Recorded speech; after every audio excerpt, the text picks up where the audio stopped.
I'll call the meeting to order. This is a meeting of the City of Marshalltown City Council. We're in City Council chambers at 10 West State Street, and the date is July 12th, 2021. It's 5:30 p.m.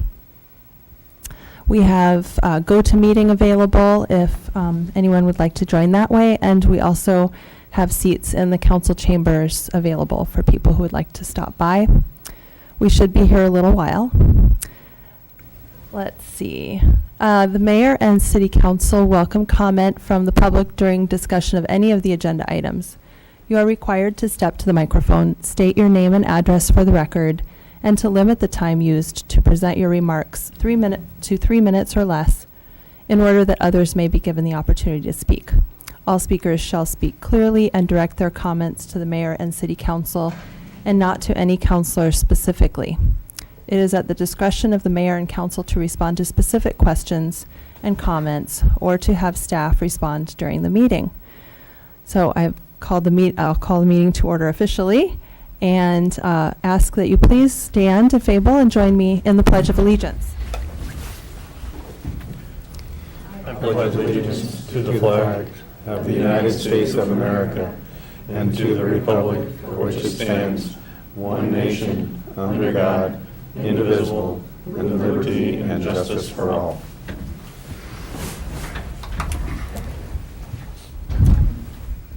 Madam Clerk, would you please call the roll? Gowdy. Hoop. Here. Isom. Here. Bodyhoff. Here. Martin. Here. Thompson. Here. Weirin. Here. And now is the time for mayor, council, and administrator comments. And I do not have any comments. I think a council member is going to speak. Council Your Honor. Member Bodyhoff. If I may. After July 4th, I think we had a pretty good time at the fireworks. We received an awful lot of good comments, and I congratulate the rest of the council members that saw fit to donate up to $12,500. I'd also like to thank everyone who participated, who did fundraising. I'd like to point out Luisa Ortega, who did an excellent job in putting the entire event together. It was really a good time for the city of Marshalltown, and I can't see why we can't do that again next year. Right, Gary? Yeah, 130,000 next year. Yeah. Also, thank you all the businesses, industries, labor unions, individual people that donated. It just made one heck of a good show. And it's really nice to see something like that in Marshalltown again. Thank you. Yeah, thank you, Mr. Laddiehoff. Anyone else? Okay, Ms. Kinzer. No remarks, Your Honor. Okay, thank you. And I understand Officer Svoboda and K-9 Atlas could not be here tonight, correct? That's correct. Okay. All right, moving on to the consent agenda. Is there a motion to approve? So moved. I hear it from Mr. Martin. Second, Mr. Second. Laddiehoff. Okay, and any comments or any discussion on that? Okay. Great, roll call, please. Thompson. Yes. Weirin. Yes. Hoop. Yes. Isom. Yes. Bodyhoff. Yes. Martin. Yes.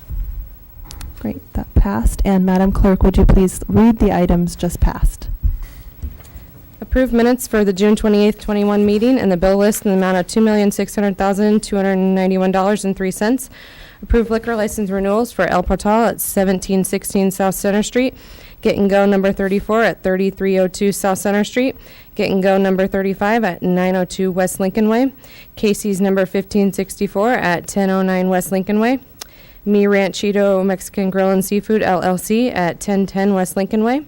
Approval of renewal applications for State of Iowa retail cigarette, tobacco, nicotine, and vapor licenses through June 30th of 2022 for Supermarket Villa Chihuahua at 107 North Center Street, the Depot Liquor and Grocery at 114 North Center Street, which has new ownership, and Eastside Liquor and Grocery at 1116 East Nevada Street, which also has new ownership.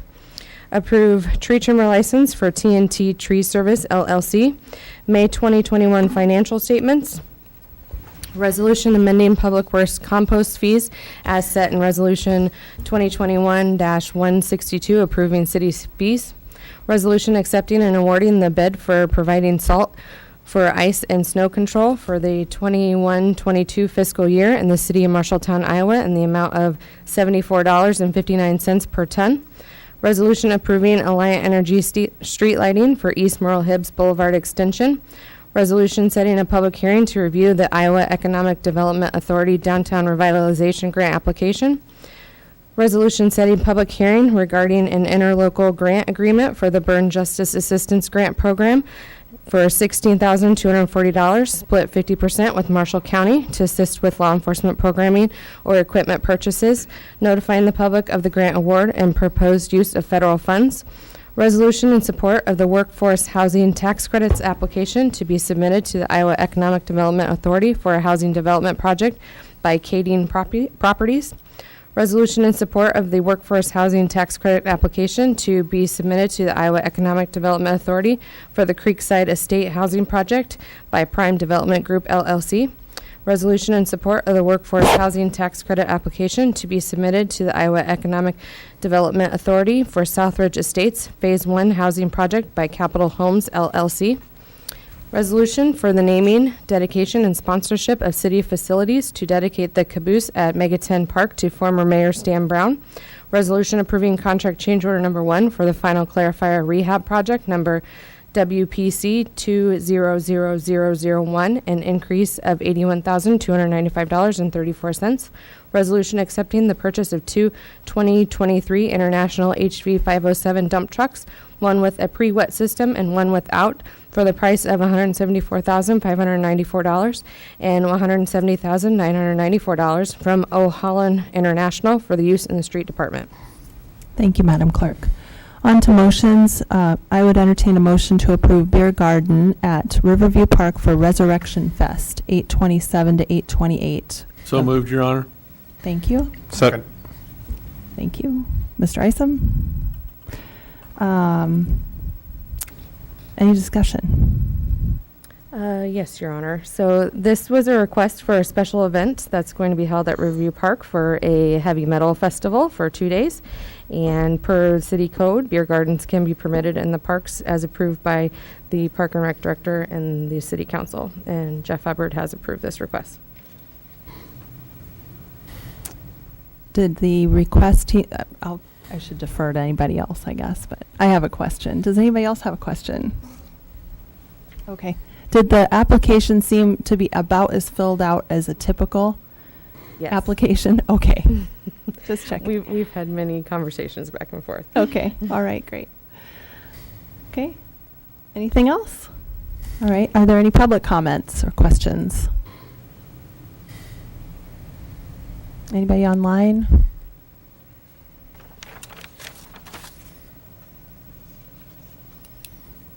The lines are unmuted. There's one caller online, or one person online. Okay, thank you.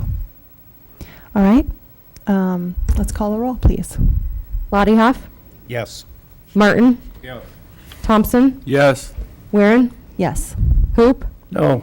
Isom, Yes. All right, that carried.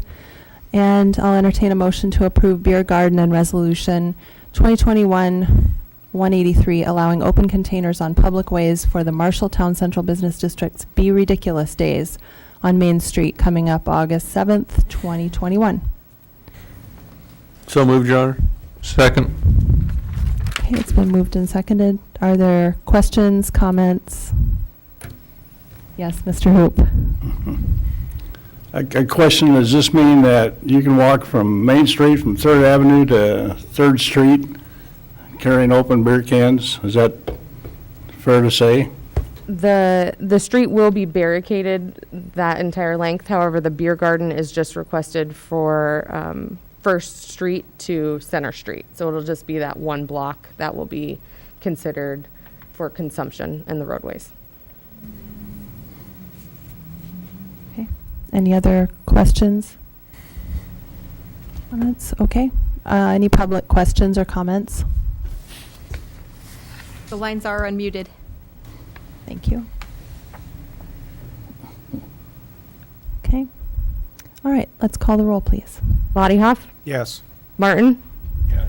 Thompson, Yes. Weirin, Yes. Hoop, No. Isom, Yes. Okay. Okay, that carried. And now we have a report from the Impact Team, Marshalltown Police and Community Team update. Mr. Hicks. Good evening, everybody. David Hicks, Director of YSS of Marshall County. Wanted to provide a update on Impact this evening. As you recall, you graciously authorized funding for us beginning last January, and we have been very successful thus far. I'll introduce the staff here in just a little bit, but I want to provide a little bit of data and statistics that we've been gathering up to this point. So with staff starting embedding with the social workers beginning in February through May, through the last 4 months. We don't have June's data just yet. We're still working on those numbers. So for the past 4 months, the Impact staff have responded to 91 calls, and that's yielded services to 162 people. Of those 91 calls, 38 were mental health related. That represents 41% of the calls, which is about what we anticipated. We knew mental health was certainly an issue, and we anticipated probably half the calls we get were relating to mental health. 26 of the 91 calls were relating to family conflict. That represents 28% of the calls we've responded to. And 16 of 91, which is 17%, were in regard to homelessness or housing concerns. So those three alone make up 86% of the calls that the Impact team has responded to. Now, we've been gathering data and statistics all along, but we wanted to survey the Marshalltown Police Department to make sure that we were kind of meeting their needs. As our proposal was back in September, we wanted to make sure that we were reducing the amount of non-criminal police calls that they were responding to, keeping people out of re-entering the prison system, keeping residents safe. So we surveyed the Marshalltown Police Department. We had a 65% response rate of the Marshalltown Police Department, which is fairly good. That's 25 out of 38. Here are some of the questions and responses. Has Impact's involvement likely prevented an arrest on your shift? 69% said yes. Has Impact's involvement likely prevented an escalating situation from becoming worse on your shift? 69% said yes. Has Impact's involvement reduced your time spent in dealing with non-criminal situations? 77% said yes. And we had a couple others. But lastly, do you support Impact's continued partnership with the Marshalltown Police Department? 100% said yes. So not only are we hitting some pretty high statistics, but our partnership with the Marshalltown Police Department has certainly yielded the results that we would hope for. So I'd like to introduce the Impact staff, if I may. Really, it starts and ends with their performance and their success. So I'd like to introduce Darcy Anderson and Autumn Drulo, who are community advocates. They are the social workers embedded with the Marshalltown Police Department, and Program Supervisor Ryan Keller. So I'm going to have you all come up. They're just an outstanding team. I have to give a lot of credit to these three because this program started as just an idea on paper. Having to create something from scratch that was not replicated elsewhere took a lot of faith on their part that if they just trusted the process and followed what we thought was a good plan, we would have success. So credit to these three. So I'm going to allow them to speak for a little bit. Do you want to go first? Well, I'm going to share a little bit about just one specific call I got. A parent called. Go ahead and the get police closer to the department. Oh, mic. really? Yeah. That's so they can hear you online. Okay. Yeah. How's this? Thank you. Okay, you bet. Parents called the police department wanting an officer to come out and talk to their 9-year-old who kept running away. So the officer got me on board, and I said, oh, they're getting one of those social workers instead. So I went out and talked to the child first, and, 9-year-old kid that gets mad. Found out there's some things happening at home, rough divorce, might even be some abuse there.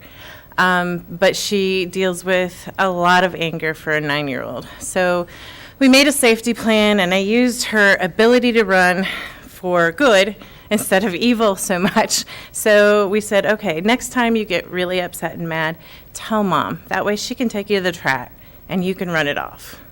And that was one of the many things that we put in the plan for her to deal with. And I followed up with her to make sure that they were getting her to counseling too, because as I've seen in a lot of the younger kids, there's some depression and there's some behavior for such young kids. And I think it's COVID related. They go so long not being around the other people or kids, and therapy was closed down for so long. They're like, yeah, we haven't seen them since before COVID. I'm like, you know what, give them a call. If not, give YSS a call. But I want to make sure that they're, continuing therapy with the people that they're seeing. And she's doing much better, actually, knowing how to deal with her anger a little bit better. That's mine. How was this?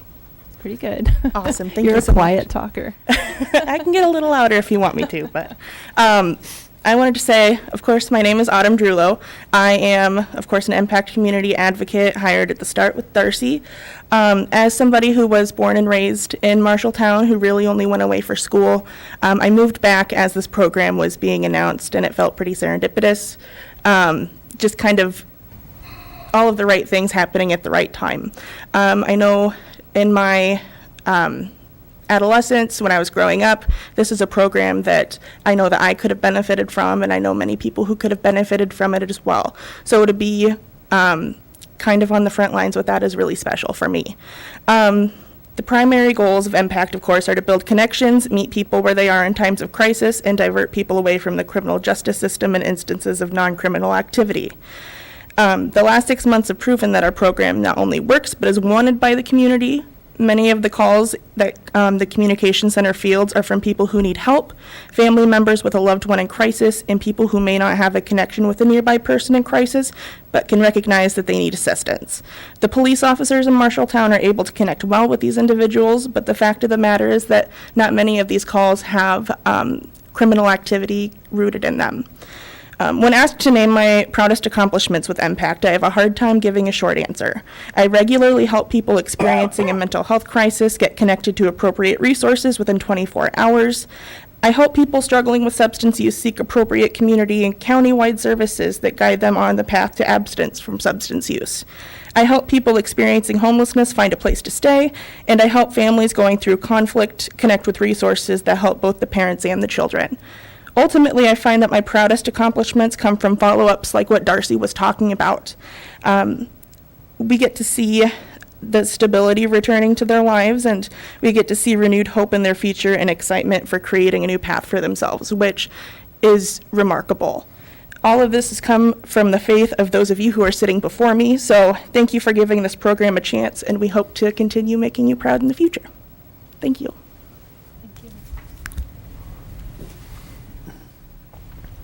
Again, my name is Ryan Keller. I'm a senior therapist with YSS, not only the supervisor for the Impact program. So I get to see the value of this program from a couple different points of view. I get to enter all the data that comes in. That sounds real glamorous, doesn't it? But I get to see what is reported by Darcy and Autumn.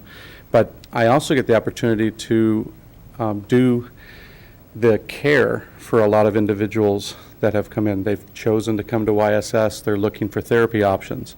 And I get to provide that therapy along with some of our other therapists on staff.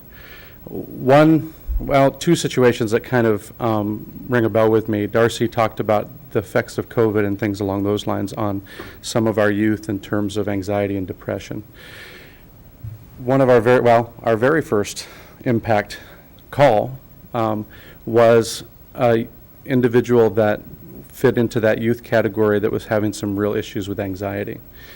And I've had the privilege of walking with that youth for the last couple of months, and to see the progress they've made and being better able to cope with things rather than turning to self-harm or things along those lines. So the impact for them is not just developing the skills of coping skills, but also a very physical change for them because of the benefits that they've seen. Another situation that I'm continuing to work with is a family. It's the entire family actually ended up needing some help, not just the individual that's called, but it addresses things like domestic violence and sometimes how mental health of one individual in the family affects the whole family, things along those lines. And to be able to see us be able to come around that family or around these individuals with impact, not just from YSS services, but from services across the community, to really provide a more holistic approach to what they need, has been impressive.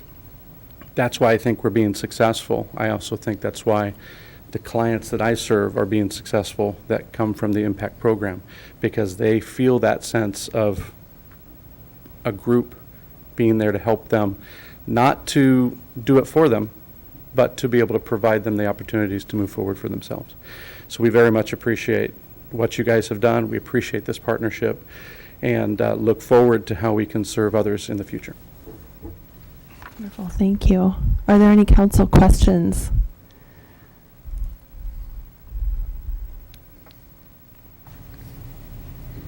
Okay, well, it's outstanding. Thank you for the report. Yes, come on up. Mr. Hicks, no, you.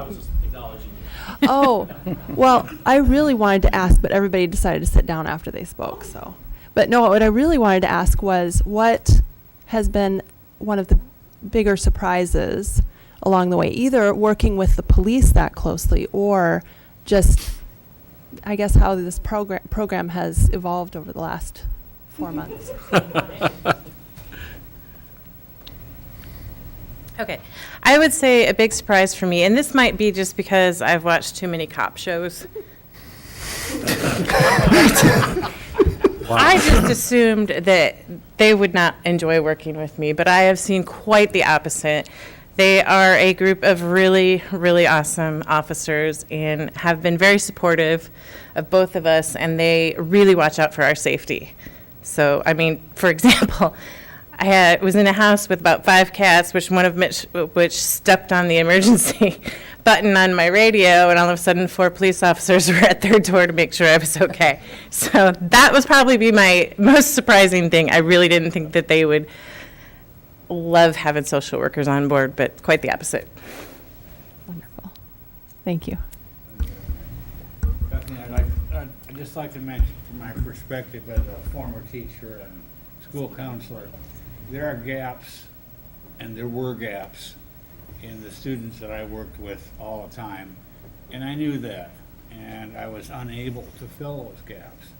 It takes a continual effort, oftentimes, with the same, or with a variety of people providing similar answers or similar steps, and I think this gives a structure to it, and if you feel at ease with each other as agencies, that is really important, so that you work together, and they see that, and they look forward, I think, to positive outcomes. So I'm grateful that you're off to a good start, and I hope for nothing but the best from here on. Thank you. Yeah, thank you very much.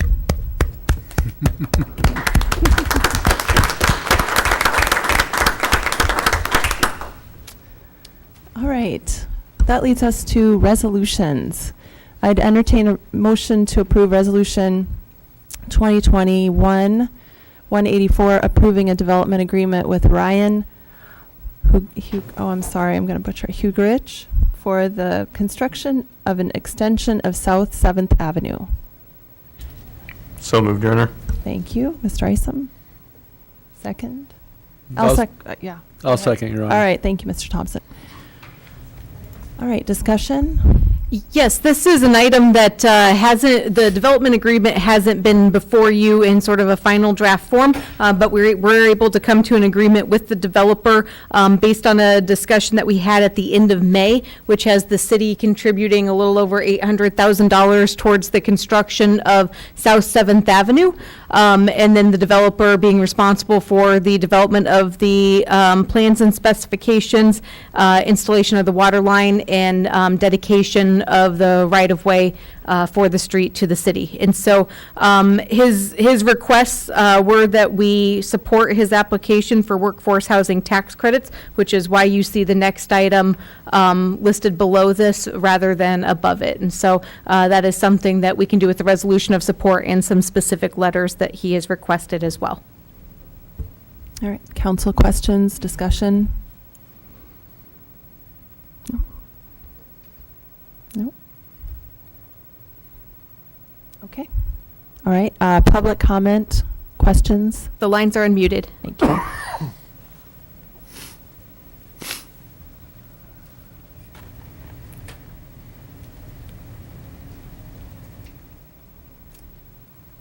All right, we have a motion and a second. Roll call, please. Hoop, Yes.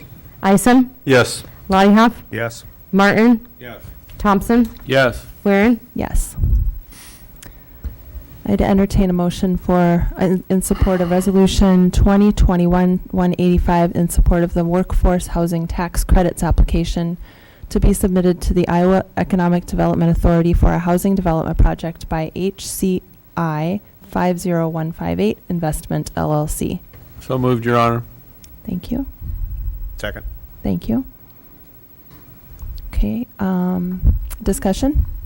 Yeah, just to clarify, this is the HCI 50158 Investment LLC is the same as, basically the same entity who is going to be constructing the multifamily residential units that South 7th Avenue will be served by. Great. All right. Public comment? The lines are unmuted.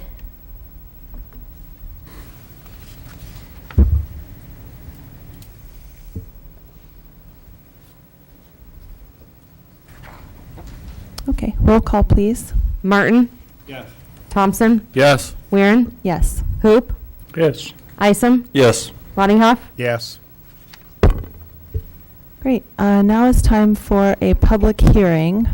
I declare a public hearing open for Resolution 2021, I guess I should say, I guess we're okay. 2021-186, adopting tentative resolution providing for the vacation, conveyance, and transfer of the alley herein described from the City of Marshalltown, Iowa, to Allen Health Systems, Inc., DBA Unity Point Health, Waterloo. And, okay, so the public hearing's open. Did we receive any written comments, Madam Clerk? No, Your Honor. Okay. Are there any public comments? The lines are unmuted. Thank you.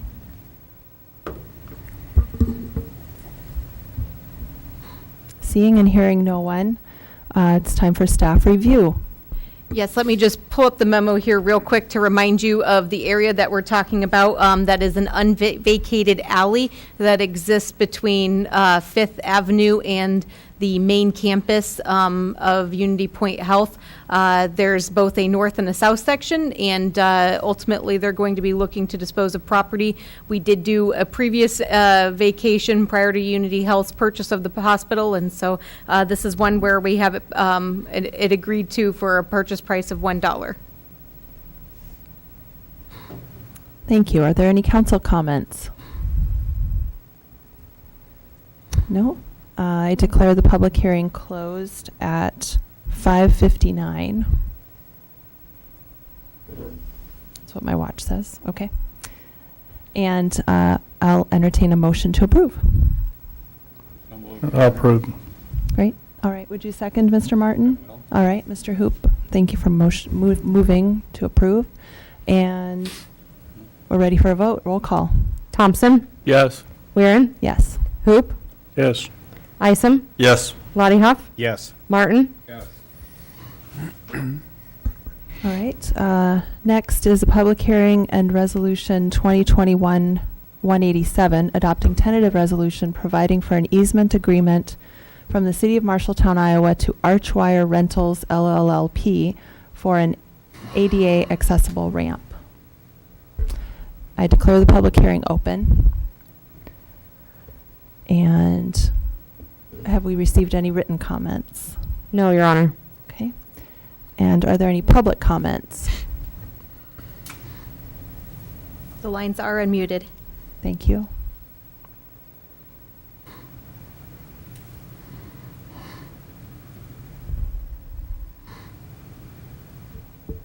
Okay, may we have staff review, please?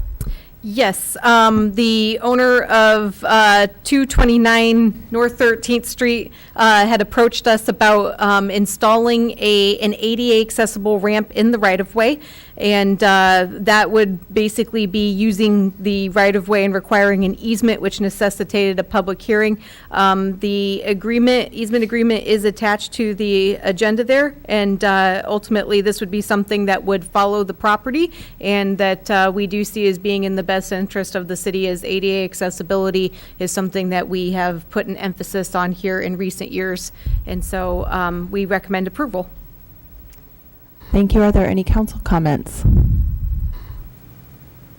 Okay, great. I declare the public hearing closed at 6 o'clock, 6 o'clock, 6:01. Roger, you can grab one of those. 6:01. And we have a motion and a second, right? No, I need a motion and a second. I will move that we adopt the resolution, Your Honor. Thank you, Mr. Thompson. Second. Second, Mr. Ladioff. Thank you. Roll call, please. Martin? Yes. Thompson? Yes. Weirin? Yes. Hoop? Yes. Isom? Yes. Lottie Yes.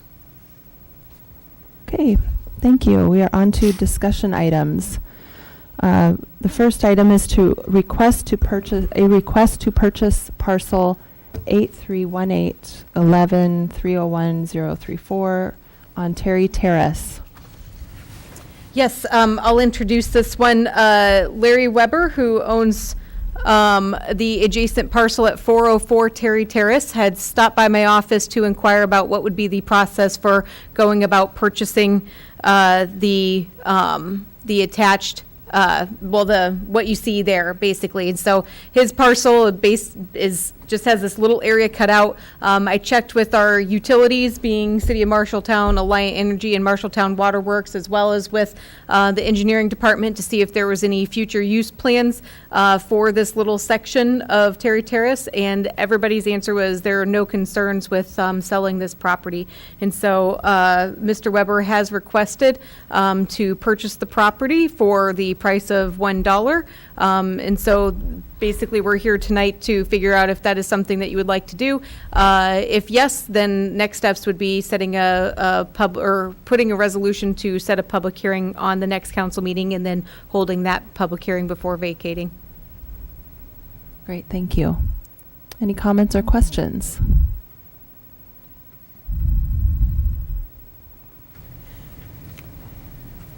Your Honor, Yes. I think this is a great idea. Mr. Weber's not going to bill us for all the years he maintained this property, so so I think it's in our best interest and his both to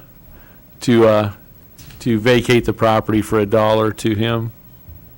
Thank you, Your Honor. Thank you, Mr. Thompson. I agree with Counselor Thompson. If he's been taking care of it that long, quite a few years, I think it's a good idea. Yeah. Okay. Do you need a motion? Yes, I would Okay. like a motion to move this item to the next city Okay. council. I would make a motion that we bring this forward to a public hearing and tentative resolution Okay. to make this happen for the purchase price of $1. I second that. Wonderful. All right, roll call, please. Isom? Yes. Lottie Yes. Martin? Thompson? Yes. Weirin? Yes. Hoop? Yes. Okay. Next discussion item is Water Pollution Control Plant Capital Improvements Plan Update. Hello, Mr. Ransom. I'm Bob Ransom. I'm the superintendent at the Water Pollution Control Plant. Tonight we have Lance Aldridge with Fox Engineering. We're going to just take a couple hours of your time to talk about the effect. Okay, maybe we won't quite that long, but we've identified a couple of projects at Water Pollution Control. One of them is substantial for our Headworks building. That's the first mechanical treatment. That's the first mechanical treatment process in the plant, rather important. So we've identified that, a couple others that we want to wrap into that, and Lance is going to give us some technical explanation on this.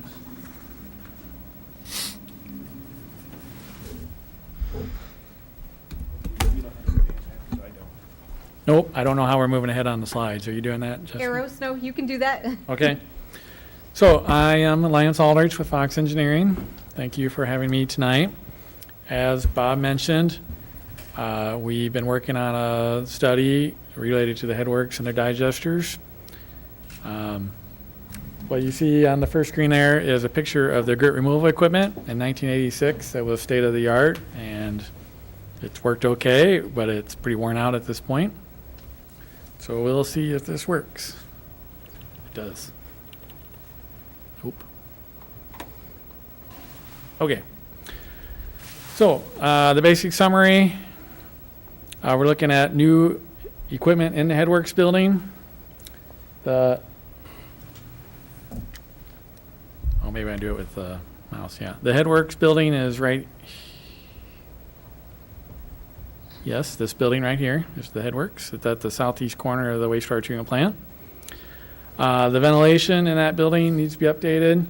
NFP 820 is the National Fire Protection Association. 820 is just the particular code of that. It requires a certain amount of ventilation in particular pieces of treatment at wastewater plants. The piping in that building, after 37 years of wastewater flowing through it, is wearing out from the inside out. The anaerobic digesters, which are these three black covered tanks, we completely redid those in 2004. They're due for some preventative maintenance. And then, as you noticed on the agenda earlier, we were doing some work on the final clarifiers that have had some structural issues. Some of that is caused from the dewatering, because of course we're very close to the Iowa River. The groundwater is very high. The dewatering system is no longer doing the job that it originally was trying to do in the early 80s or in the 80s and 90s. So we want to improve that while we're doing this project as well, so that we don't damage the clarifiers again in the future. So the kind of the why and what we're doing. So the first thing are the mechanical screens. These are the very first part of the treatment process that takes out the larger solids, we'll call them. Rags, bricks, lumber, whatever somehow can get into the sewer. Those are from 1986. They've been worked on once since then, and they're due for a major overhaul or rebuild or replacement. And we're proposing to replace them with something similar. The next item, the grit removal. That is this round teacup tank here. As I said, they were state-of-the-art in 1986. They're just wearing out inside out. Of course, there's grit spinning around very rapidly inside of those, and it's just wearing the stainless steel out, and they've been patching the holes in them. So they're to be replaced no matter what. And while they're reasonably efficient at taking grit out, eventually some portion of the grit ends up in the digesters as sand, is what the grit really is. And even in the 20 years since we redid the digester, sand has been building up in those tanks, and it's a lot of money and a lot of expense to get that sand out of those digesters. So we're looking at an even better grit removal system to replace these with. We're trying to dewater the grit. That just helps eliminate flies, the use of lime, odor coming from the headworks. Right now the grit is just pretty wet and is dumped into a dumpster, and lime is put on it. That's the next item. And use a belt conveyor. The belt conveyor is pretty expensive to keep running, and of course it's original from 1986 as well. Lance Griesel, the assistant superintendent, will be happy to see that belt conveyor go away because he's in charge of keeping it running. I mentioned the ventilation system. And then the piping, which is the green, some of the green piping you see here, and like this one here, and you can see some in the background. That's again like at the elbow, it's wearing from the inside out. So that will be replaced.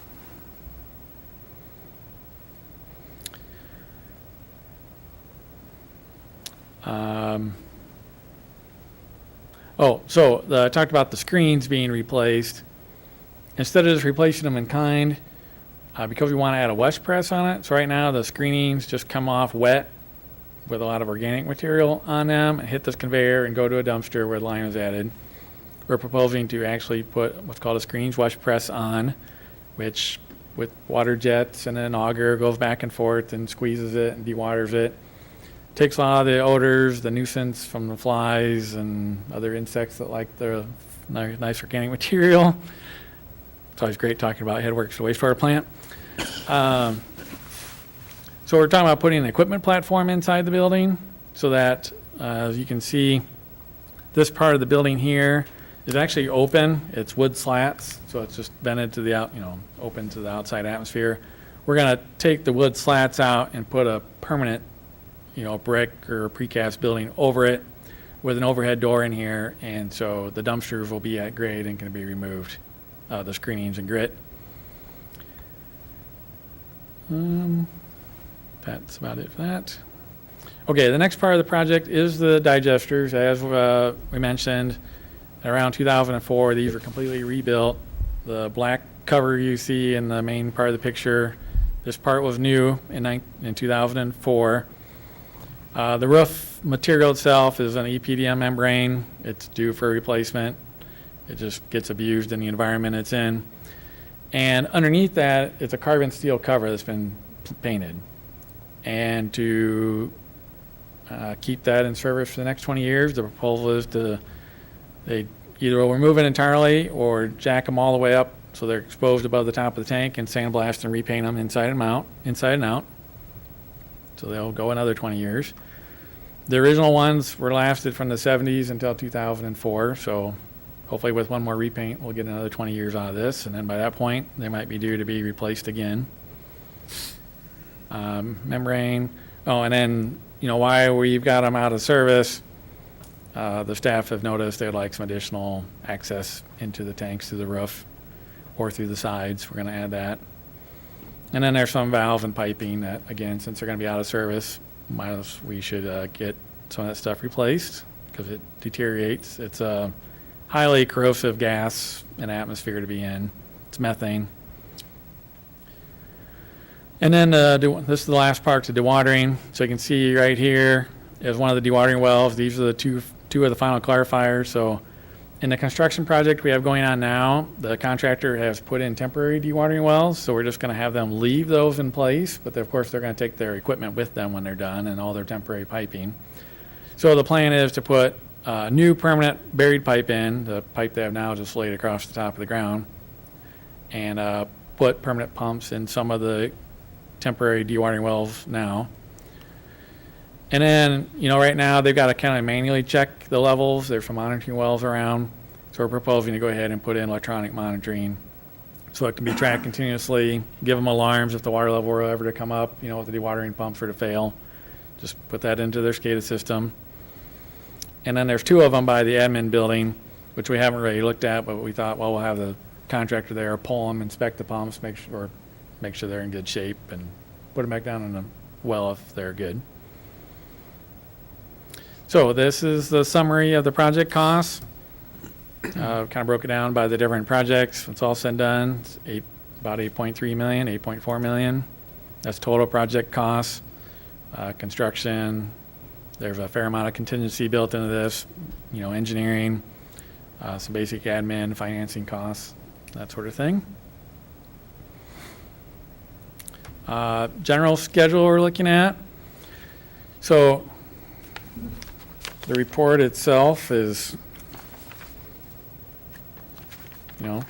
here.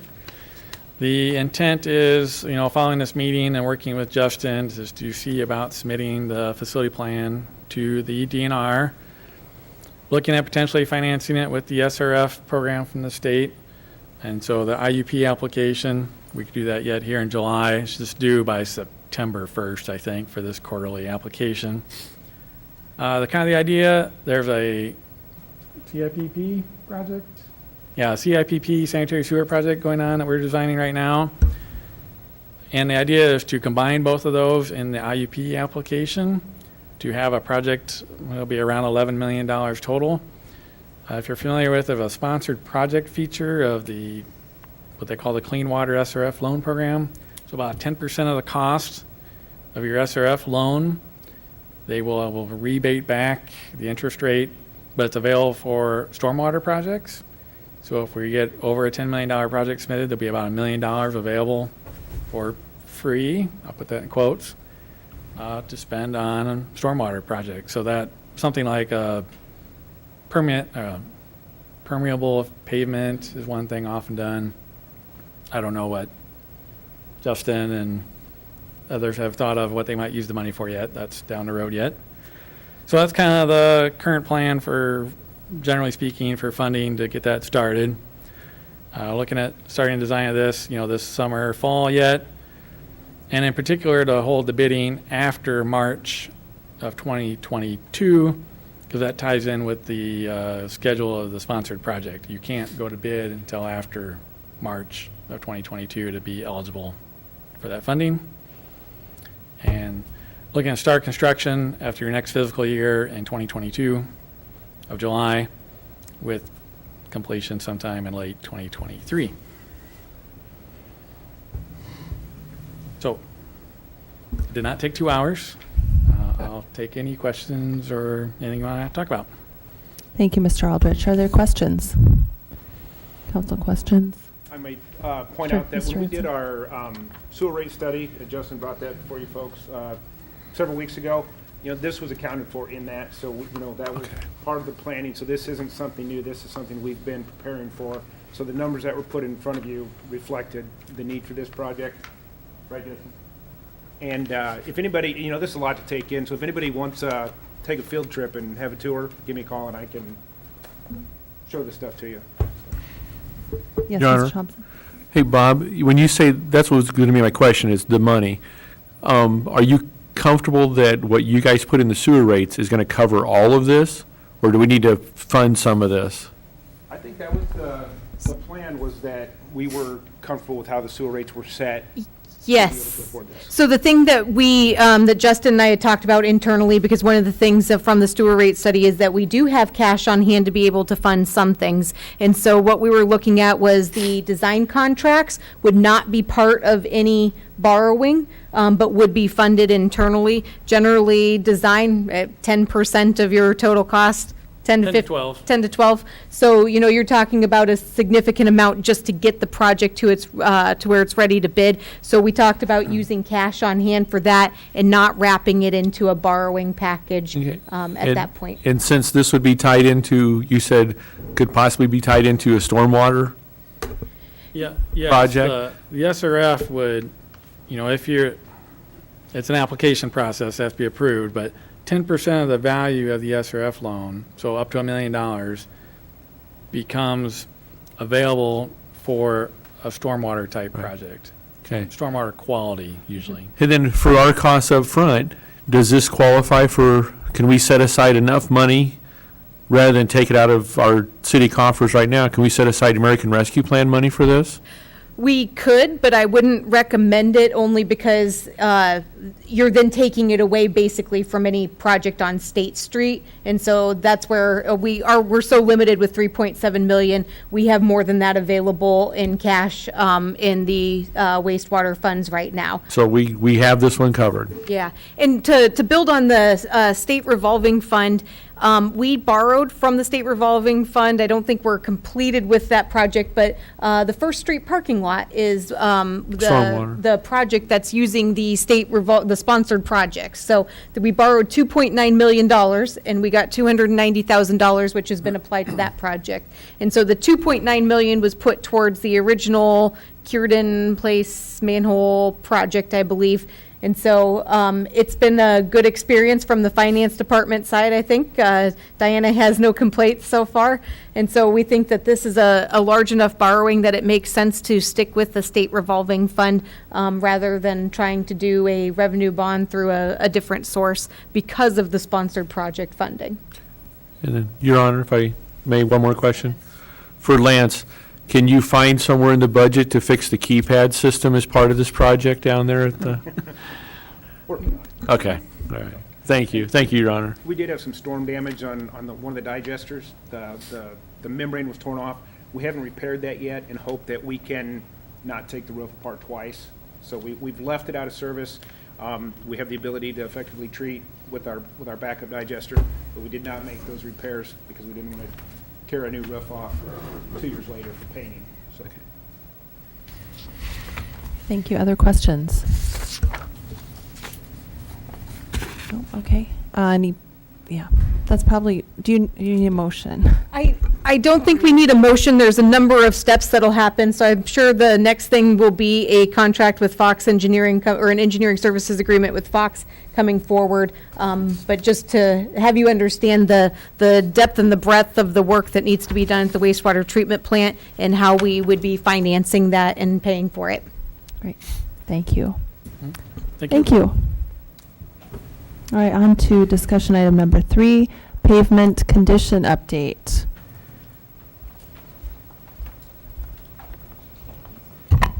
I'm not tall. Good evening, I'm Jay Cook. I'm civil engineer too with City of Marshalltown Public Works. Today I'm just going to go through a quick presentation of the pavement maintenance program. The Iowa DOT provides a pavement maintenance overview of all of our streets in town, and they do that every 2 years, although last year it was changed to every 4 years. So we will be due for another pavement evaluation in somewhere probably in 2022. You've probably seen the path runner band driving around the streets.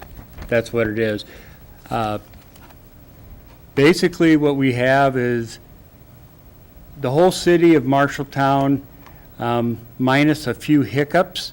We found a few streets that for one reason or another were not included. However, we will get those included in the next one. Most of those were included in the 2016 pavement maintenance, so we do have some records to go back on. What you see here in the map is pavement condition. The red is the very, very poor streets. The orange is poor. Yellow is fair condition. Green is good. And blue is excellent. Basically, when you have a blue street, it's going to be something that has been recently redone. Basically, we have a kind of a dividing line between the streets. Anything that's yellow, green, or blue is something that we can actually go in and maintain. It may be crack sealing, it may be an overlay, it may be some type of maintenance that way. The orange and the red are basically beyond maintenance. We've put too many Band-Aids on them over the past. They're going to require reconstruction. Some of them we hope to be able to reconstruct similar to what we did on North 4th and 5th Avenue and I can't think of the name of the street. Bromley. Bromley Street. There we actually were able to do an overlay with some FEMA money, but we did a widening of the streets. We basically added curb and gutter, and we did some improvements to drainage inlets that allow us to convey the water off the street. So we're going to get a lot more lifespan out of that street for that. We hope we can do that on some of them. Not sure we're going to be able to. We're going to be talking a little bit about PCI. PCI is Pavement Condition Index. It's an evaluation of the road condition, including cracking, the smoothness, rutting, the actual pavement type, and failures that are available in the road.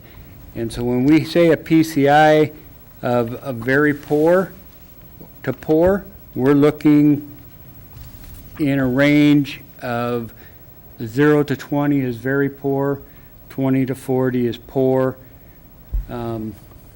40 to 60 is fair, 60 to 80 is good, and then basically 80 to 100 is basically our excellent condition.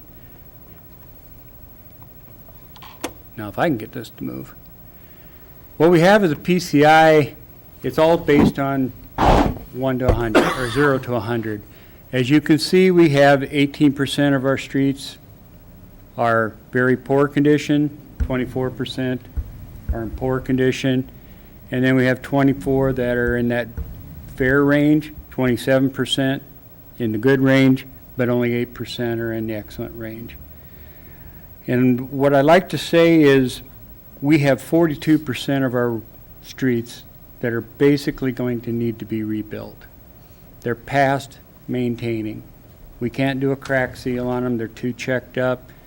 There's just too many things wrong with them to go in and put a Band-Aid on it.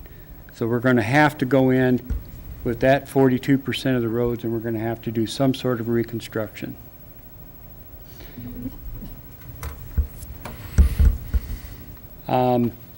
One thing we're going to get into then on the PCI is we are going to look at condition and what we can do with that with budget analysis. This uses a DTIMS program, and I tried to find out what the DTIMS acronym was, and I could not figure it out for the life of me. They don't seem to want to print it. It's some sort of a Dayton program. What it is it is a database program. It takes a look at all the information that's put into it from the van, with the streets, everything goes into that, and then it basically uses that database to determine what the pavement condition index is. And we're going to go through some analysis. This is just an example. It's up there. Don't pay much attention to it. However, we're going to go through budget analysis, and we're going to start with 2021, and we're going to start with $3 million per year. With $3 million per year, you can see very well what we're going to end up with streets in the next 10 years. Basically, we're just going to have more and more streets that are going to go into the very poor and poor category. And one of the reasons it shows this trend is because we get the biggest bang for the buck of $3 million by doing maintenance. If you start doing reconstruction, $3 million just doesn't go along. So the program looks at the variances in that, and you can see we do gain a few more excellent streets, and we got a lot less fair streets because they're turning into poor streets. So what we find out with the $3 million per year, which is pretty much what we're budgeted currently, we're just going to fall further and further behind. So we looked at 6 million. Well, 6 million, you see, boy, we start getting a lot of good blue streets. Of course, they're excellent streets. Of course, the fair streets and the good streets also go way, way down. And that's because that $6 million is basically going to improve those streets more than anything. We do see some of the poor streets going down because we're finding that we can use more of that $6 million to repair some of those streets. However, we still are in a losing battleground with our very poor streets. $8 million is where we start to see a little bit of improvement. You can see that we're getting the same results with the 8 million as we were with the 6 million on the blue, where we're getting very good streets. But we start to see a widening. After a while, we start to see a widening of the green streets where they're going from very good to good. And we're seeing all the yellow streets going pretty much into the good category because we can do maintenance on those. And we are starting to see, after 10 years, just a little bit of a trend where we're going down with the poor and the very poor streets. So basically what we're getting from is we're starting out with 24% poor streets, or I should say 55% of our streets need to be rebuilt. 45% are good. And we're taking that down to 29%. So we're starting to see some good, and we're seeing 71% of them then are in the better condition. So we are starting to see a very good gain at $8 million, which I'll have to talk to Justin about, because off the top of my head I said that like a year ago, and it comes out to be fairly true. At $10 million per year, boy, we really start to see some good condition. This is where we can actually make a difference. We go from basically 55% of our streets being in absolute poor condition, all the way down to 15%. We are really gaining at that point. Now, what has to happen from here on out is we have to determine how we're going to fund that. Right now, we're funding it about $3 million per year, and you can see that we're going to just lose. We're just going to lose ground. It's just going to become worse and worse. We can see a little bit of gain at 6 million. We can see a lot more gain at 8 million. And then, of course, 10 million, it looks really good for us.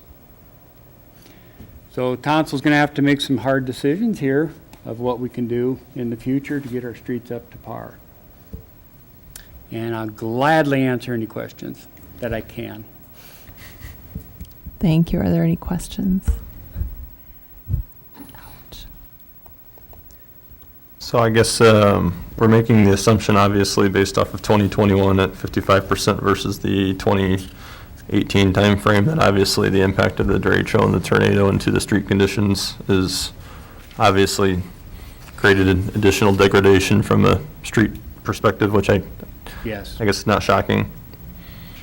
We've only been able to do maintenance really on one street since then. It's, I mean, other than Rick going out and patching holes, he's done a great job of that.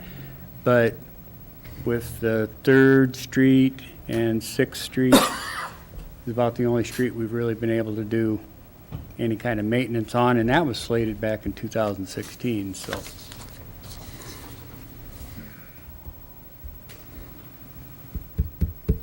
Unfortunately, since I came here in 2019, we've just been in a response. True. Very true. Any questions? Mr. Martin, do you have a Just a question? comment. I can see this running headlong into a conflict with the downtown improvement plan unless there's some overlap here that I'm not understanding. Money's always a question. Longevity of any project goes into the cost-benefit analysis. Yes, we're gonna have some testy decisions, and there's gotta be some cut someplace. Sorry. That's what I foresee. So, those are my comments for now. Okay. So what are you looking for from us tonight, Ms. Kinzer? Well, I would say this is for information only ahead of our next discussion. Right. Thank you very much. Your Honor, Yeah, is there- sorry, Mr. Hoop. can there be public input at this point or not? Sure. Yeah, sure. I think Public- there's someone here that would just like to throw something out. Sure, public comment. Sorry about that. Good evening. My name is Billy Wilson. Trudy and I have lived at 208 Heisman Circle now for over 45 years. The current South 4th Street, Columbus Drive, and Crestview storm sewer construction has been contributing to the deterioration of our street. Before the current construction even began several months ago, the asphalt surface on Heisman was not in very good shape.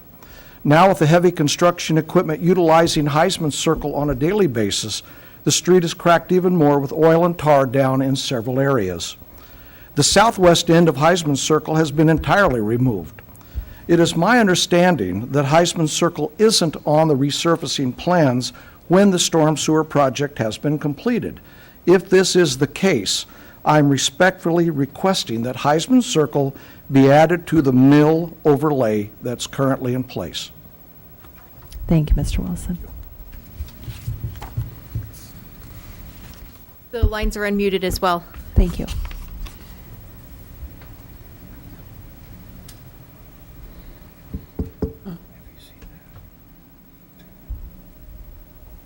Okay, hearing no more comments, seeing no more approach.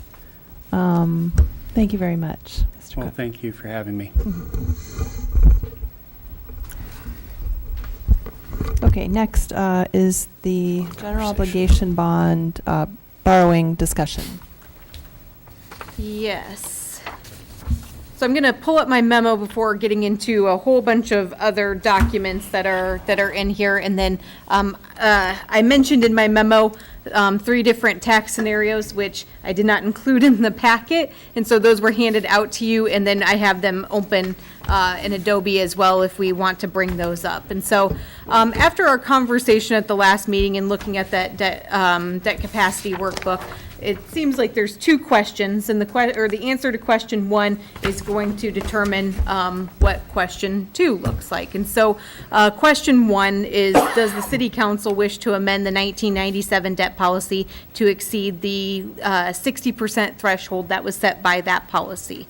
One of the things I provided in the debt capacity workbook, which Diana was able to get from our financial advisors, was what does that start to look like? And so just to kind of give you an idea, this is the scenarios working through the debt capacity with things as proposed.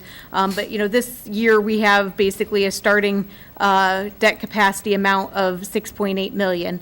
If you change that debt capacity to 65%, it bumps up to 1.1, to 70%, 5.4, to 75%, nearly 19.8. And so I wanted to show you, though, what that continues to look like over time, because I don't want you to think that one small change necessarily means that we can party like it's 1999, basically, and that, we have all these things that we can now take on and do.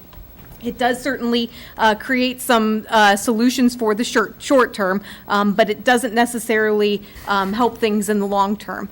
And so, I say that because it's based on this list. This list does not have anything in here for Highway 14 corridor improvements, and so we don't really know where that will be, other than we did submit a grant for $20.5 million or $20.5 million today. And so that grant application is in, and we all need to just keep our fingers crossed that it's there. The other thing that I did want to know, because Councilmember Isom has asked me this question, and how do you incorporate this multiple times? We have a lot of growth happening right now, and that's obvious from driving around. We have incentives out there to promote residential growth and development, and how does that future growth factor in? And the easy way to answer that question is you have to look at what year anything would be first assessed. So if anything has an assessment date of January 1st of 2022, meaning it's fully built out, that's when its maximum value has hit the rolls, that value won't be available to us until fiscal year 2024. As I look at our housing stock, we probably are not going to see many new homes hit the market or hit that assessment point of January 1st, 2022. But as the markets change, commodity prices come down, any new houses built in 2023, or that will have a final assessment of January 1st, 2023, so really that 2022 construction year, won't hit our assessed valuations in until fiscal year 2025. So we have some time before those impact. Those are not factored in here because it's something that's difficult to know what the ultimate assessed valuation is going to be. It is typically not the construction value, and it is determined by the county assessor. We can make broad guesstimates. I didn't have time to make broad guesstimates to be able to put that together to see what this looks like. So the growth of these numbers in these columns is all based off of a 0.5% valuation growth, which is what we saw this year. So there are some big assumptions here, which could change next year in December, January, when we get our valuation figures. This might look like a completely different scenario because we have 2.5% growth. But I don't have anything data-wise that says we're going to see that in this next year. It's probably 2024 and 2025 when we really do start to see that happen. So this is admittedly a conservative model that's before you here right now. And so I'm happy to try and answer any questions that I can about this, and just as we work towards an answer of trying to answer the question of, do you wish to amend the 1997 debt policy? Okay, comments? So do you have a plug and play in there if it's not 0.5% on what that debt capacity changes to? Because I asked that question only because, I mean, even if you look at the Moody report, right, the 2.5 would be conservative from average over prior 5 years. I don't have that spreadsheet up. Well, I was just curious, I mean, from an impact to the assessed value from a debt capacity perspective of what that inflates to or deflates to. I don't have that information. So there is a separate spreadsheet that I'm not sure I can access from here to update that. I'm just kind of curious, if you go 0.5 to 2.5, how drastic of a difference or impact does that make? At least based off the housing crop that's coming in, it's not insignificant. all the more reason why I continue to support those projects, of which not all have moved forward. But I mean, I don't think 0.5 is the case, so that's why I was just curious if you had that. If not, that can be a later item to address. Yeah, we can definitely get that to you, but I do not have that right now. I guess my only comment is I personally don't feel as if leaving it in place makes sense for both what we want to happen in the community from a growth perspective, and additionally, honestly, what's in front of us from a project perspective if we want to have anything happen in town, both from a amenity perspective or just an infrastructure upkeep. So I don't know, I'd love to hear from other people, but I don't know that keeping it in place makes sense. Maybe a little bit more financially adventurous than what we've had in place since 1997, but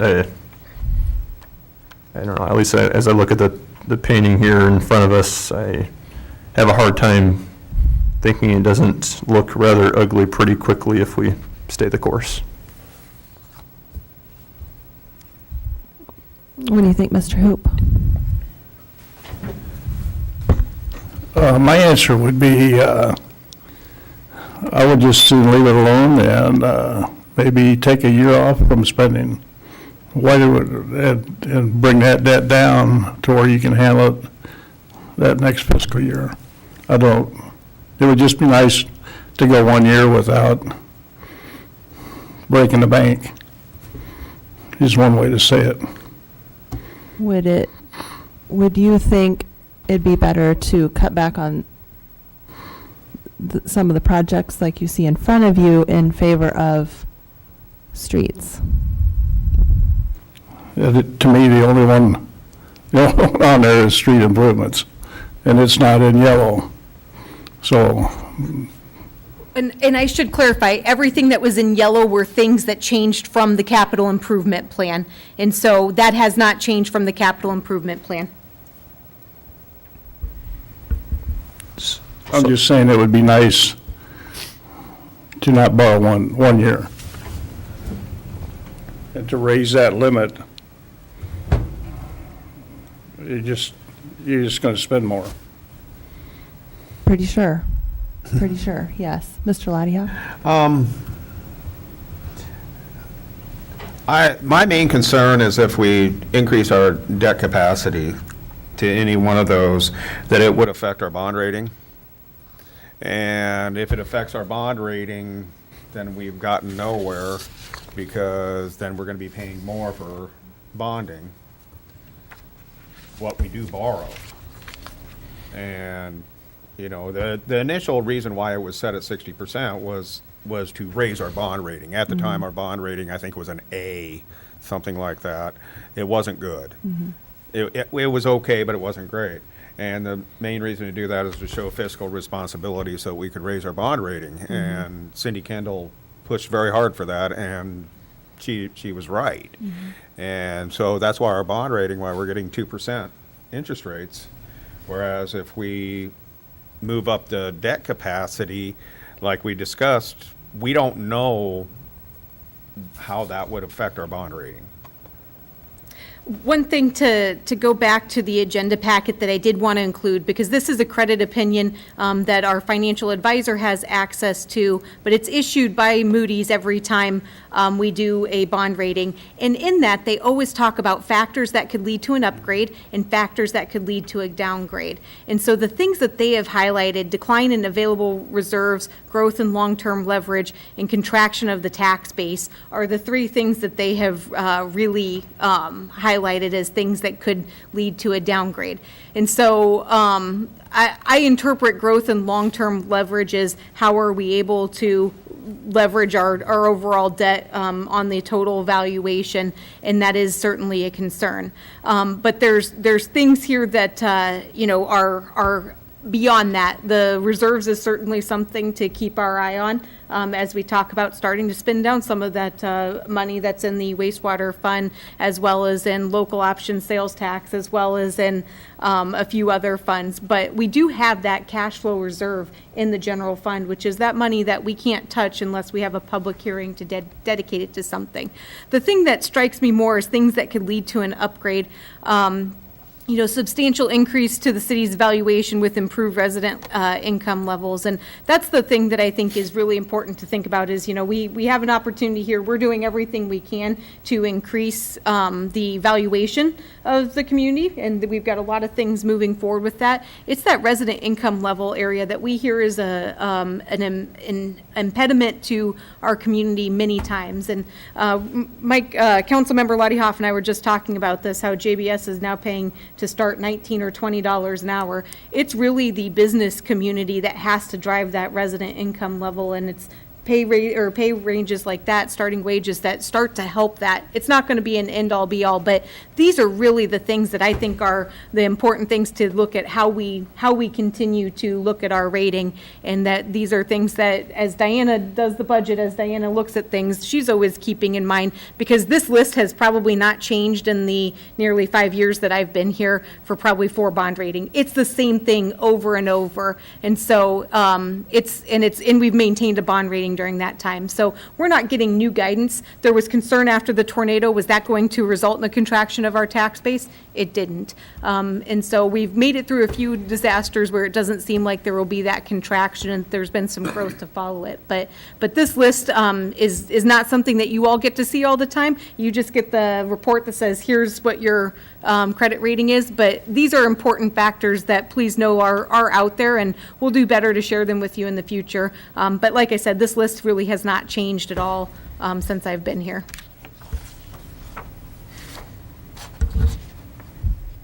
Mr. Martin.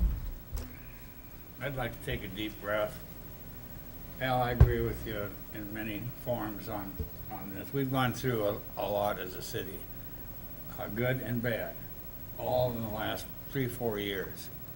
Tornado, the direct COVID, so on. Loss of income, loss of jobs, loss of population to some extent. Again, on the other hand, we've done a lot in the last 4 to 5 years. Police and fire building, bond issue, airport extension, major there. Coliseum, fundraising, but finances. And there have been some other good things on retail expansion and valuation. I think that's on down the road. I guess,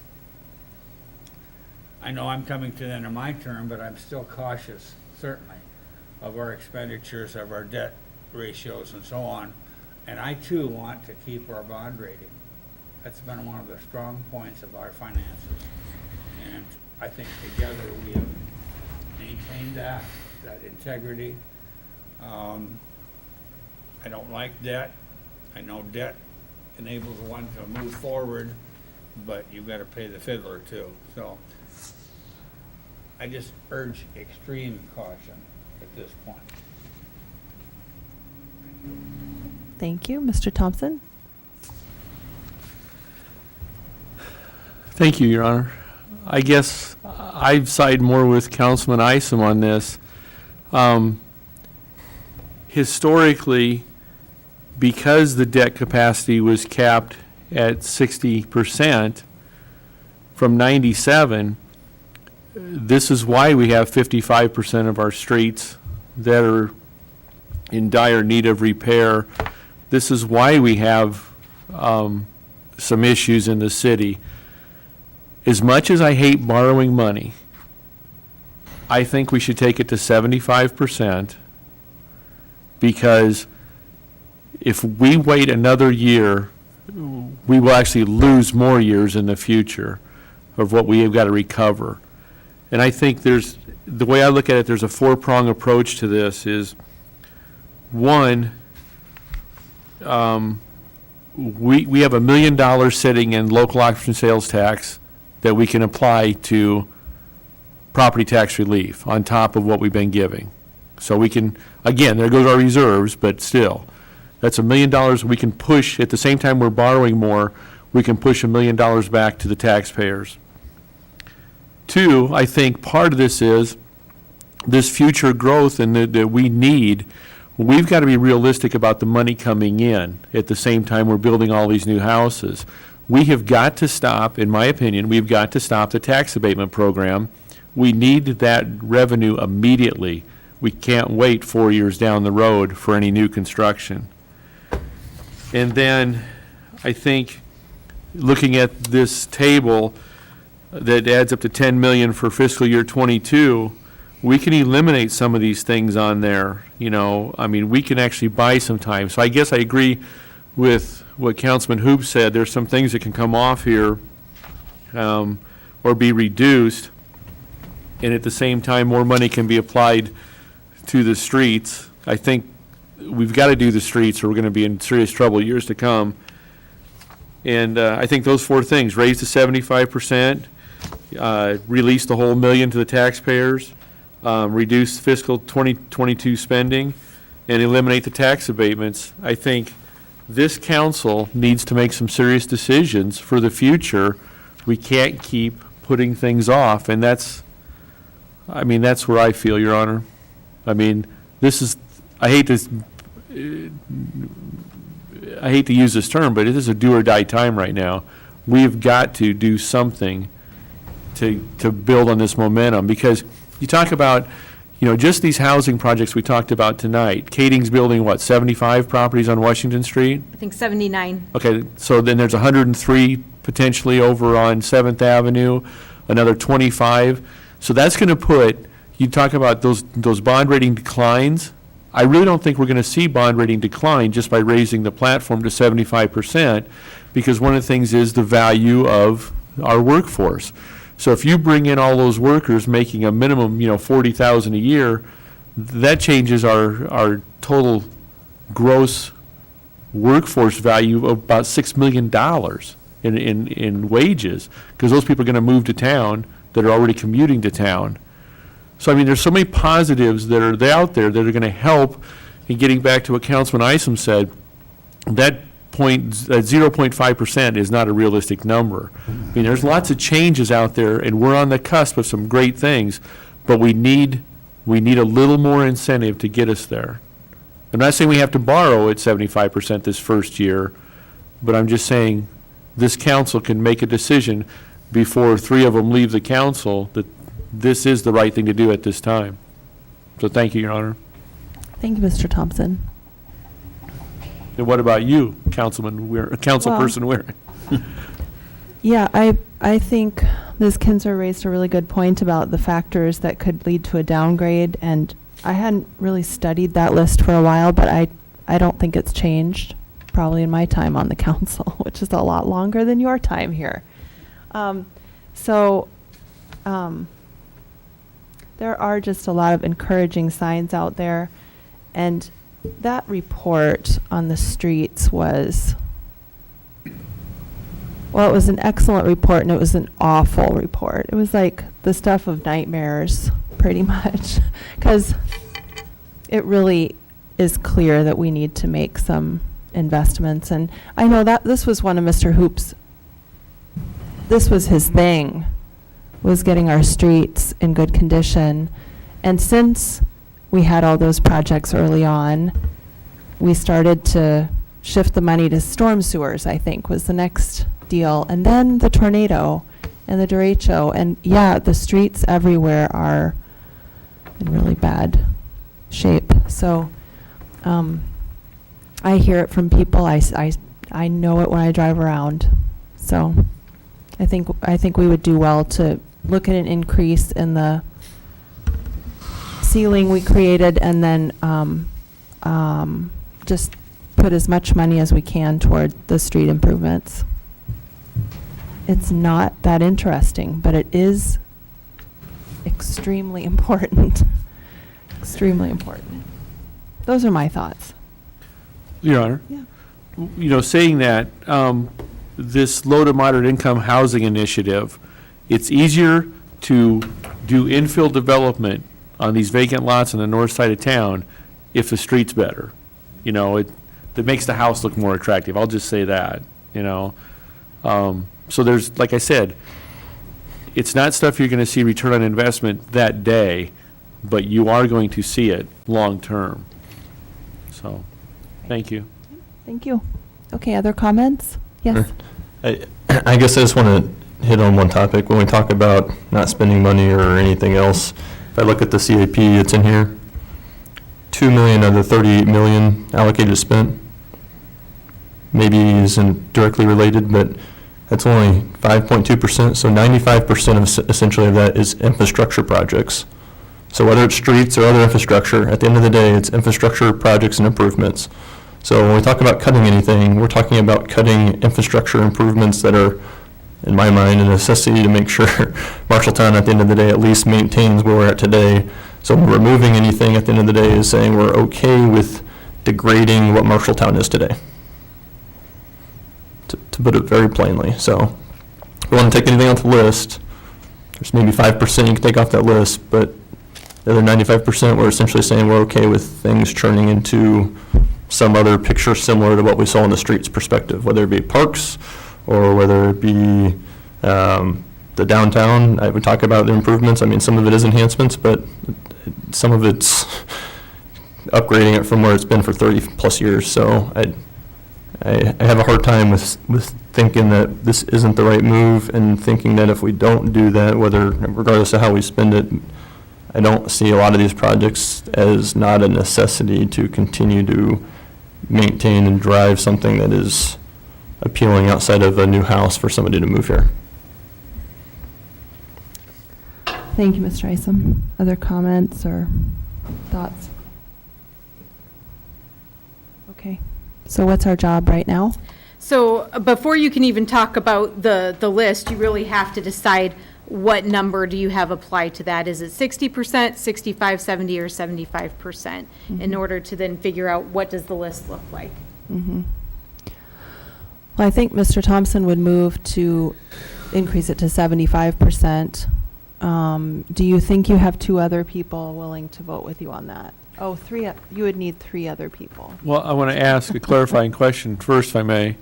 That was just a resolution back in 97, right? Okay. And so there would be a resolution required that would come forward to the next meeting, changing the policy to reflect any amount that you changed to or voted to change to tonight. So your action would still have to be ratified at the next council meeting by an actual change to the policy.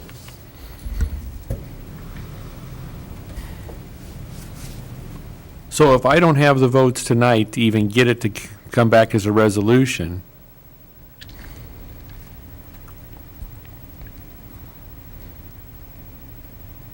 it's dead in the water.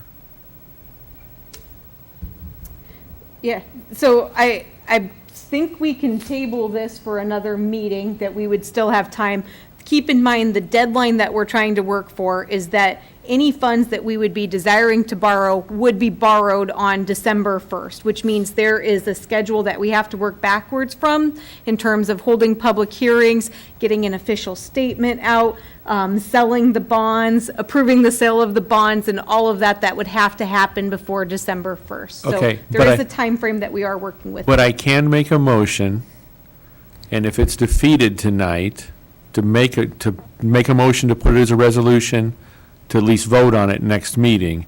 If that motion gets defeated tonight, I can still bring it back again next meeting, because I would be on the losing end of it. Is that what our Chapter 35 says? Someone on the losing end of a vote can bring it back for vote again the next meeting? This isn't an official action, so I don't know that it would. So here's what I will say. If you guys can't answer question 1, then I think this really does need to come back. Or if you're, just to be clear and just read the comments here. If there's 3 people who want to stay where you're at, that's not a majority of who's present. If there's 3 people who want to change it, that's not a majority either. So that means there's no answer to question 1 tonight. And so I've got nothing to lose tonight then. I would say if At least I know who I need to talk to some more. if there are not 4 votes for a motion in some way related to the debt capacity tonight, I would say that'd be a push to the next council meeting that we would bring it back for further discussion, because you can't move forward with doing anything Right. related to any So we know bonding what till you our have limit that. is. Yeah. Okay, then Your Honor, I will make a motion then. I'm sorry. I do have one question. If you did raise it to 75%, does that mean that you will bond up 75% right away? So, thank you for asking that. I didn't want to get ahead of ourselves. So this year, we only have 9.75 million that we can borrow to still be bank qualified. And so that's what our financial advisors have recommended, that even though this says $10,080,000, that be reduced to $9.75 million at the most to account for our cost of issuance, and which is still part of that 9.9 total that we have, and then 9.75 would be available for projects. So there'd still need to be some reductions that would need to be done. I just didn't want to get too far ahead of the conversation. So the answer is no. If you change it tonight to 75%, then no, we're not going to that amount in fiscal year '22. But, Your Honor, Oh, yeah, go ahead. but it would give us 3 million, the flexibility for 3 million more than the 6.8 we can do right now. Correct. Not saying we're going to do it, just saying we have the flexibility, rather than, because right now, we're capped at 6.8 million. And as a reminder, this is relevant too, you had approved a resolution earlier saying that you would borrow $200,000 for the parking lot. If you're choosing to do no borrowing at all, that means that we have to find a way to fund that project as well. So that is the only one that you've committed to. The other thing I would say is we'll be holding on to a lot of buildings because we don't have enough money to take down buildings unless you are borrowing more money for the dangerous and dilapidated building fund in fiscal year '22 as well. So in addition to the other things that are there in the street projects, that's kind of the lay of the land of how that impacts operations. Your Honor. Yep. So I guess the only other question I have, so and you gave some of the references in there. So if I look at our bond rating and compared to some of the others, so there's two in there that are 80% debt capacity that have a AA2. How long have they been at 80% debt capacity and maintain that rating? Do we have that information? So I did speak with the finance director in Indianola, and he basically, he's not been there for, but I think 2 years or so, and he said they get the same comments that we've gotten on ours. I shared, what it says, and it's the same thing. They're basically told, you need to enhance your tax base for an upgrade, and so I believe it's been more than a few years, more than his time there. I'm not quite sure as long. And to just talk about this list a little bit, these are very different cities. When your debt capacity is determined by your total tax or total assessed valuation, you're talking about a big difference in Asbury population 4,300 versus Waterloo population 68,000. Our financial advisor had given us the example of Waterloo.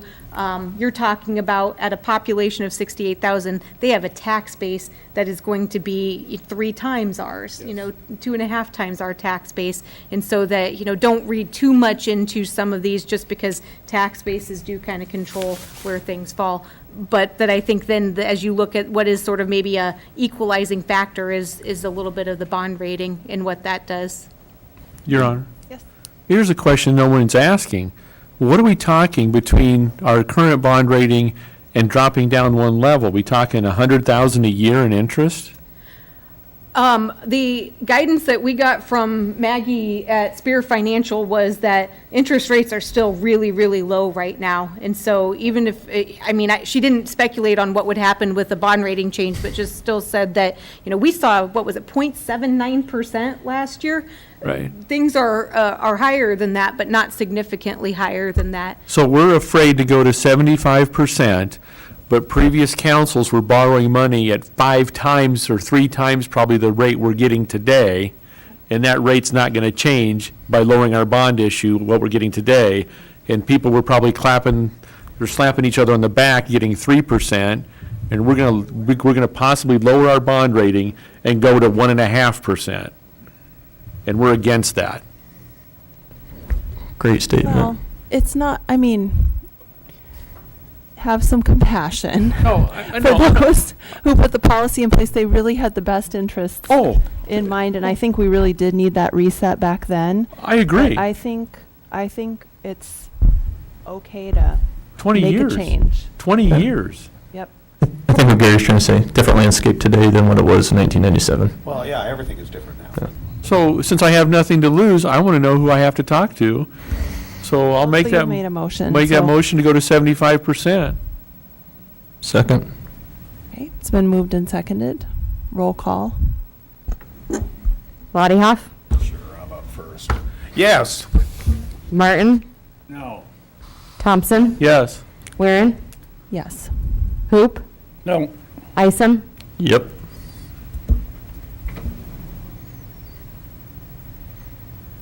You just There answered were question 4. number 1. So what's question number 2 now? We really wanted to see Halfway what's there. behind No. door number 2.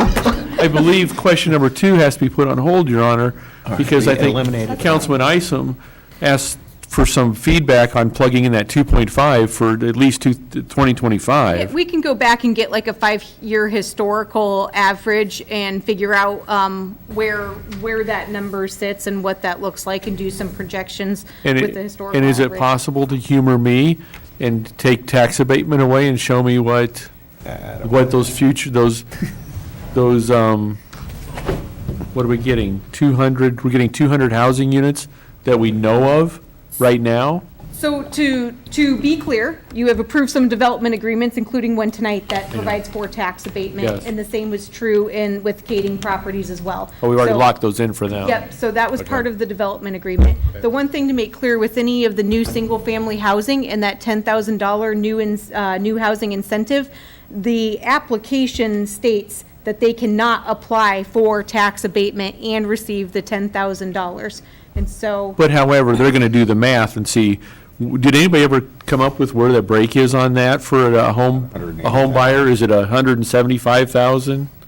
Does anybody even know on that one? so where we do think that money has a time value to it, and when it can be used as a down payment, the speculation that we have heard, and yes, it is just speculation because we don't have they'll all any take it. housing. Yeah, that it's money that can be applied towards a down payment. It's money that can be upfront for expenses related to a new home versus getting it 10 years down the road, on a tax abatement.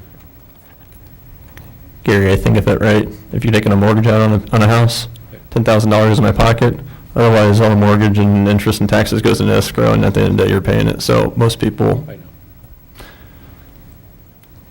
I think that works to our benefit. Okay. So do you have every instruction you need for 2 Yeah. weeks from now?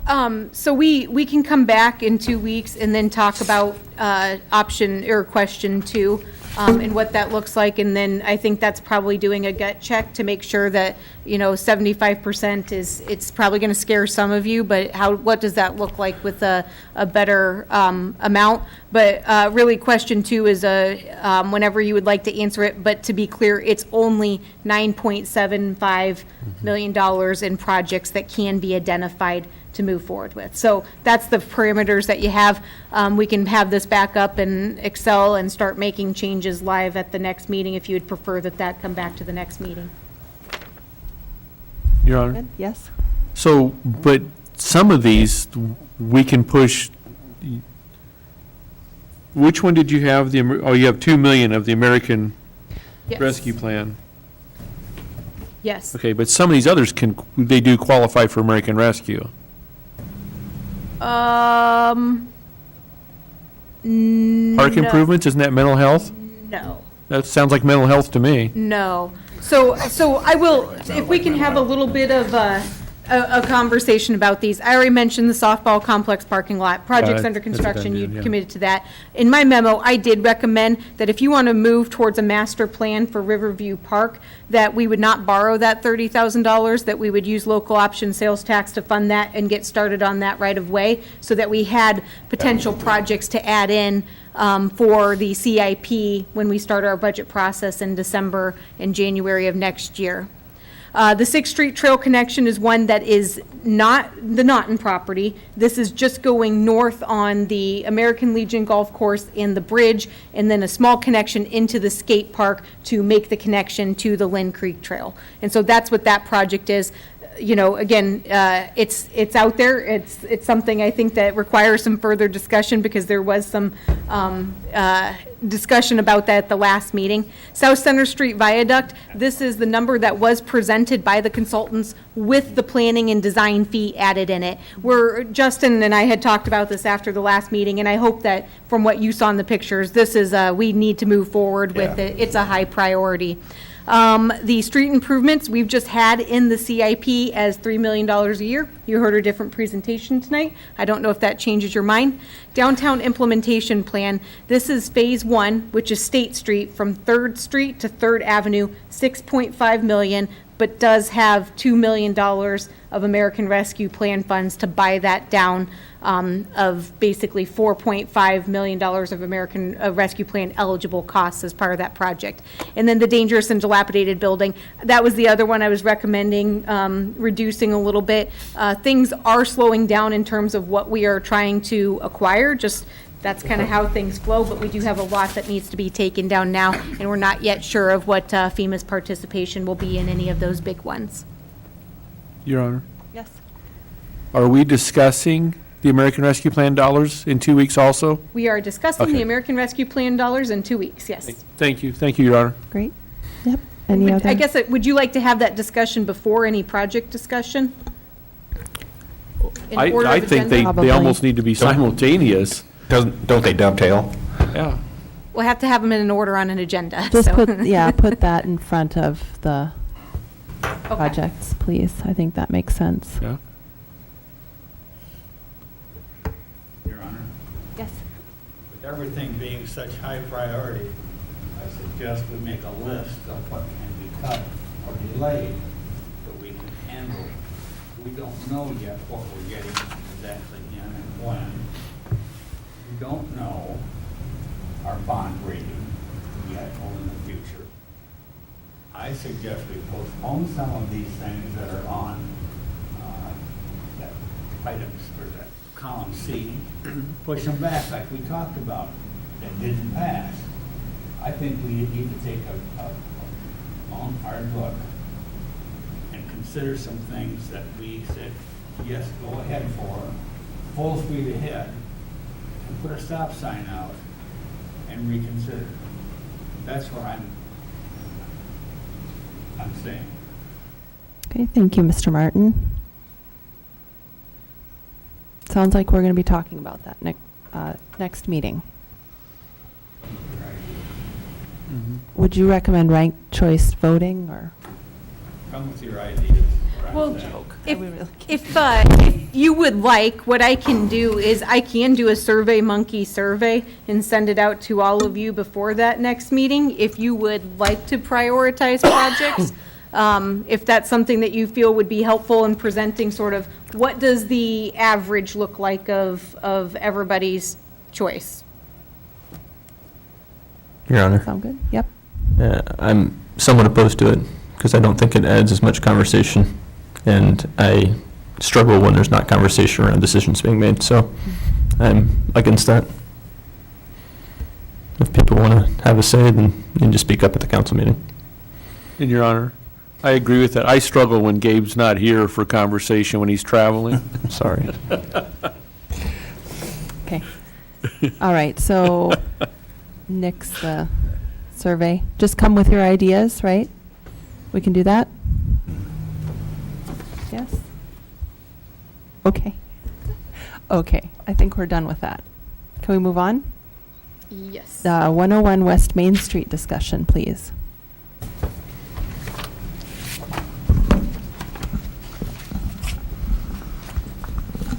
Housing Community Development Director, Michelle Sponheimer.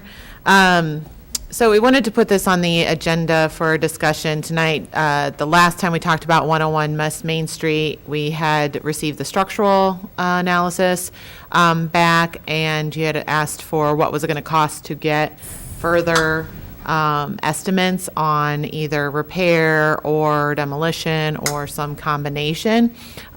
It took a while for the structural engineer and contractor to connect. So what we have been presented with is just the fee to actually develop those estimates. And so we wanted to make sure that the council was still wanting us to move forward with that. The cost to develop those estimates is $3,660. We have spent just over $10,000 so far between asbestos and the structural analysis. The asbestos report did come back, I think, since we last spoke, and as expected, we do have a lot of asbestos in that building. And essentially, the majority of the second floor, we have to consider asbestos containing because of the deterioration with the roof collapsing. And so we're not going to be able to abate in those cases. On the main floor, I believe we have a lot of plaster as well that has asbestos. So there's certainly going to be significant cost in abatement, whether we're doing partial abatement as part of demolition or renovation or a combination thereof. So we just wanted to kind of bring it back before you now that we have an estimate on what it's going to cost. The intention would be that with structural engineer and the contractor would put together basically 3 different proposals, one for complete demolition, one for partial demolition and partial then renovation of what remains, or complete renovation. I certainly, after talking with the 2 of them last week, do believe that our most cost-effective is going to be a full demolition of any of that. But if you want us to move forward with that, we just wanted to make sure that was still where you're at before spending another $3,600 on those costs. Your Honor? Yes. I think I can make this one easy. I think I was alone in trying to save a building. I just don't want to see any more vacant lots. We've got some more buildings that are going to be torn down that I just found out this week. I was trying to save, this building looked like it is the closest one that we could save, but I think I know I've been convinced that, the person I've been working with as an investor, they have not committed yet. So I think I've given up the fight to try and save the building, unless somebody else wants to champion it. Thank you. Thank you. Okay. Any other comments or questions? Yes, Your Honor. Yeah. I agree with Counselor Thompson. It would have been a nice building to save, but if you look at the cost as they pile up with the asbestos and everything else, I can't see investors going in there and wanting to take it off our hands to begin with after we plow a bunch of money in it. Mm-hmm. I hate to say it, but I agree. I think we're probably best just knocking it down, removing it. Your Honor? Yes. So I guess my only question, do we ever answer the question around the concern from a shared wall perspective when we go to knock it down? We would, we do still have funds remaining under the shared wall grant through the state, and so we do fully anticipate that there would be a need for funding to go towards that as part of the demolition costs. Okay. And we have been in communication with the adjacent property owner when we took over the project and kind of keeping her posted as this discussion has gone along. We do utilize a firm, WHKS, to write the plans and specifications for demolition, and they try to do as much on-site, and I think we'll have cooperation doing inside interior inspection to make sure that all precautions are taken care of in terms of stabilization before any demolition would occur. Okay. Your Honor? You're good? Okay. No, down. Tear down. Tear down. I figured you were good with tearing it down. Okay, all right. Sign language, yes. Jessica, is this one FEMA qualified or not? This one is not. This one is tornado damage and has no connection to the derecho. Mr. Martin, any comments? You're good? All right. Okay. We agree. Thank you. Thank you. Okay, I think we've completed the that part of the agenda, so on to public comment. Members, I have a notice. Members of the public may make comments on any item which was not on the agenda during this time. The speaker shall approach the microphone, state his or her name and address. Comments shall be limited to 3 minutes unless a longer comment is authorized by the mayor. The speaker shall direct comments to the mayor and to the council as a whole. The mayor and councilors shall not engage in discussion or debate on items raised by members of the public, and no action may be taken on items raised in public comments in order to comply with open meetings laws. Are there any public comments? The lines are unmuted, Your Honor. Thank you.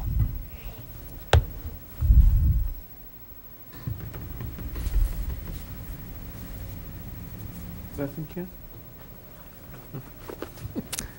Okay, hearing no one and seeing no one approach, we will be moving right into closed session after this. I need a motion to adjourn open session to go into closed session pursuant to section 21.5 subsection 1 paragraph C of the Code of Iowa. So move. Second, Your Honor. Thank you. It's been moved and seconded. Roll call, please. Weirin. Yes. Hoop. Yes. Isom. Yes. Lottie Hoff. Yes. Martin. Thompson. Yes. Thank you. We will adjourn for about, not adjourn, take a break for about 5 minutes.